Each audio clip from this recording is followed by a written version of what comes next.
Imagine holding your newborn for the first time, feeling that overwhelming rush of love, only to realize you've seen that face before. Not in a dream, not in a photograph, but in the faces of other children. Children who aren't yours, but share the same unsettling features. Across the country, mothers are experiencing this same impossible moment of recognition, this same violation of nature's most basic law. They're finding birth certificates with the same tiny footprint inked across them, but different names, different dates, different cities. Kindergarten class photos show entire rows of children with the same vacant smile, the same cold eyes, the same face staring back at the camera. And somewhere in the background of these photos, always just out of focus, stands a figure no one remembers, a woman in a faded red coat. This isn't about genetics or coincidences. This is something older, something that smells of damp earth and rusted iron, something that whispers in nursery rhymes. Tonight we follow the trail of footprints that shouldn't match, the faces that shouldn't repeat, and the mothers who know deep in their bones that their children aren't theirs. This wasn't from a dream, nor some vague family resemblance. You'd seen them before.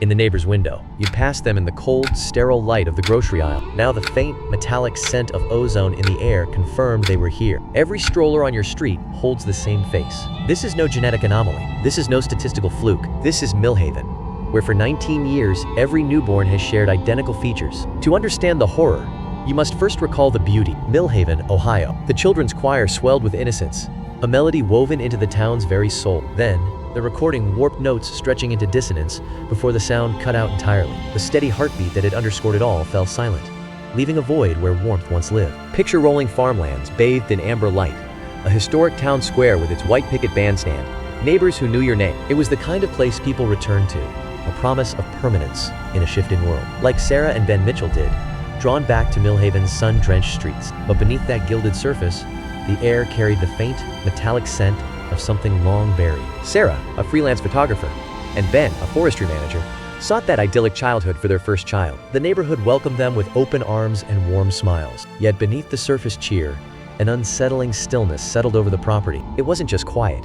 It was a profound absence of sound that felt deliberate and watchful. At the village cafe, Sarah's cheerful announcement about her pregnancy was met with a subtle, unsettling pause from the local women. The friendly barista, Lisa, offered a strained smile that didn't reach her eyes, her hands pausing over the coffee machine. An awkward silence descended, thick with the scent of stale coffee and something faintly metallic lingering beneath. Sarah's laughter died in her throat as she felt the weight of their collective, unspoken dread settle in the air around her. Lisa's smile faltered, her expression tightening as she turned away to fuss with the coffee machine. The first irregularity was almost imperceptible. Dr. Armitage, the elderly town physician, demanded every scan, every test. His insistence carried a strange, clinical urgency that felt out of place. He'd always deflect with just being thorough, his gaze never meeting Sarah's. Then, a week before her due date, he returned from the hardware store, his face drained of color. A metallic scent of iron seemed to hang in the air around him. He'd been staring at a wall of local achievers, Little League teams, spelling bee winners.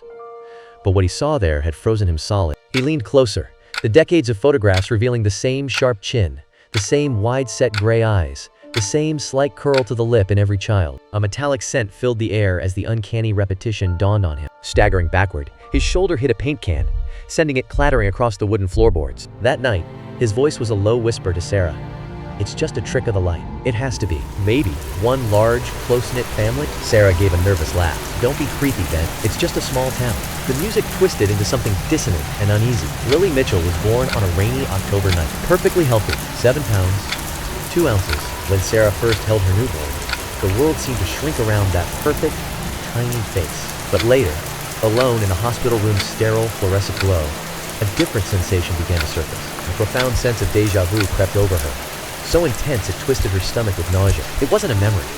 It was a deep, unsettling recognition that felt wrong in this place of new life. Exhausted, Sarah stared at Lily in the plastic bassinet. The camera drifted to the infant's peaceful face. Then, a match cut to the toddler she'd photographed in the cart. The same face, identical. Sarah's breath hitched as the isolation took root at home. Congratulatory messages arrived, yet no visitors ever came to the door. Neighbors left warm casseroles on the porch without knocking, their absence more chilling than any sound. When Sarah finally ventured to the park, the other mothers fell into an unnatural, watchful silence. The children, toddlers, pre-teens, all ceased their play at once. Their heads turned in eerie unison, a wave of motion that felt mechanical. Every gaze fixed upon Lily, and the air grew thick with the scent of ozone and damp earth. Then, in a moment that hollowed her chest, each child's features subtly shifted, molding into a perfect, shared replica of her own. The park stretched before her, a tableau of perfect stillness. Then, the swings began to sway, groaning softly on their rusted chains, where no one touched them. Her gaze swept the slides and sandbox,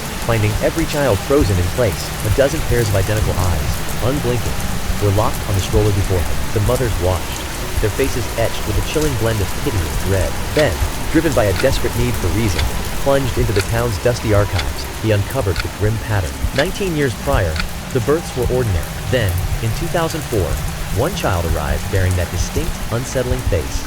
A boy named Elias Finch.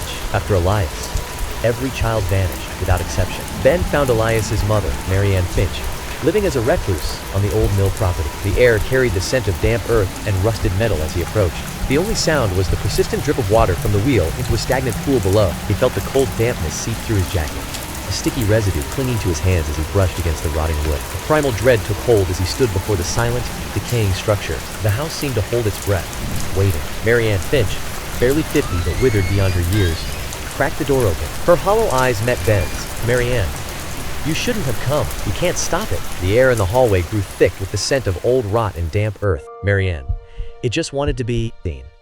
"Ben, what wanted to be seen?" Marianne's voice dropped to a whisper, thick with guilt. "It wasn't me," she insisted, the words hanging in the damp, earthy air. "It was the town. We were lonely, the old well in the woods. We used to whisper our wishes into it, for connection, for a legacy that wouldn't leave." The well listened. "It gave us Elias. And then, it decided one face was enough for all of us, a perfect, shared legacy."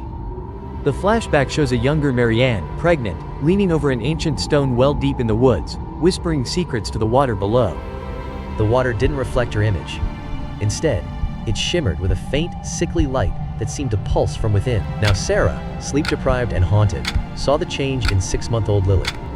Her daughter didn't babble, but stared with unsettling, knowing eyes. In the dead of night, Sarah would wake to find Lily standing motionless in her crib, an impossible feat for an infant. The infant's gaze remained fixed, unblinking, on the wall that faced the forest outside. A damp chill seeped from the window pane, carrying the faint scent of wet earth and decay from the woods. Sarah could only stare, a silent dread coiling in her chest as the unnatural stillness stretched on. Her head was twisted at a sharp angle, her gaze fixed on the nursery wall. Through the monitor's static, a faint chorus of children's whispers seeped into the room. Dr. Armitage, consumed by guilt, met them at the abandoned mill. The air inside was thick with the scent of damp rot and old metal. He held a faded sonogram image from 2004's, the paper's edges crumbling like old leaves. A faint scent of hospital antiseptic and old paper lingered in the air, sharp and sterile. Dr. Armitage's voice trembled, each word a fragile thread about to snap. "It was a stillbirth," he whispered, the confession hanging in the heavy air. Marianne's son, at 32 weeks, there was no heartbeat. She was shattered. In her grief, she took the small form to the family plot beside the old stone well. The next day, she returned to me, her belly swollen and full, and from within her, a child kicked fiercely against her palm. The sonogram revealed the child was alive, and they named him Elias. But the image held a secret.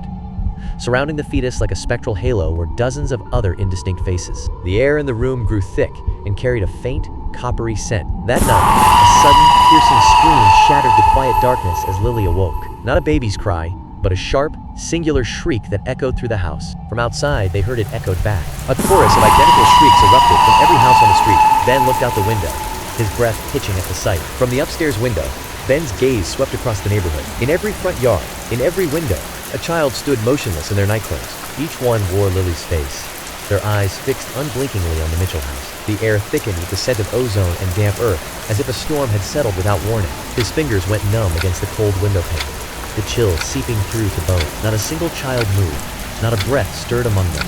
A tableau of impossible duplication holding the street in silent siege. Their mouths gaped in a soundless wail. Then, in chilling unison, they raised a single finger and pointed toward the woods. Sarah clutched Lily, her voice trembling. "It's calling them. It's calling her back." The sound dropped to near silence, leaving only the whispering wind. Narrator.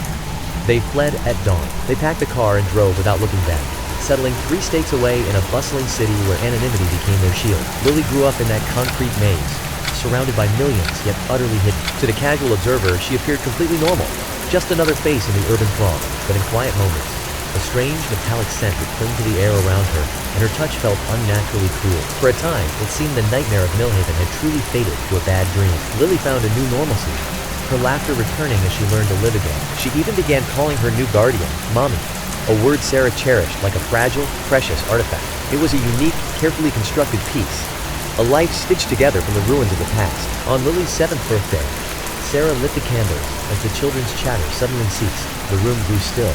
The only movement, the flickering flames reflected in Lily's wide eyes. A strange scent of ozone and warm wax filled the air as Lily leaned toward the cake. Sarah's smile faltered, her breath catching at the unnatural quiet that had descended. The child's joyful features suddenly stilled, her expression emptying into that familiar, placid Millhaven stare. In a flat, unison voice that didn't belong to her, she whispered, "Make a wish, Mommy." Sarah's smile died as the blood drained from her face, leaving a waxy pallor. Behind Lily, every child at the party had turned to watch Sarah with identical, vacant eyes. Sarah's breath caught in her throat. The voice wasn't just Lily's.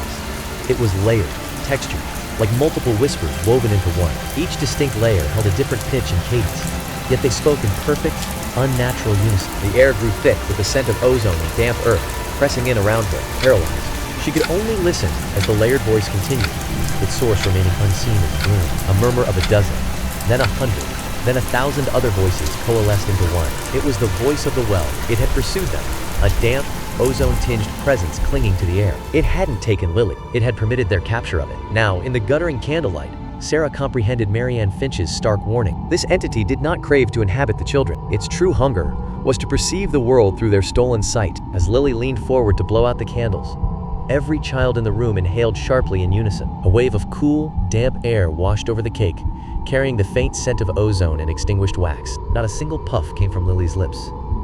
The flames died to the collective, whispered sigh of every child present. In the sudden gloom, only the sticky residue of frosting and the weight of shared breath remain. The screen fades to black. Narrator.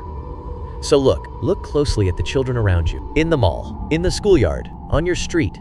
Have you ever noticed a face that feels intimately familiar? That unnerving sense of recognition, a mirror image you've never met, lingers in the air like static. Perhaps it's a coincidence, a trick of the fading light and your own mind, but that cold, damp certainty in your gut whispers it is something far more deliberate. Somewhere, a lonely town whispered a wish into the abyss. That wish, once made, has learned to crawl from the dark. It spreads now, a creeping dread that taints the familiar. So check your child's photo, look closely into their eyes, and ask yourself, how many are really looking back? A single, warped giggle cuts through the stillness. It multiplies into a chilling chorus, each laugh layered with a different, unnatural pitch. Then, absolute silence falls, thick and heavy, leaving only the faint, metallic scent of ozone hanging in the air.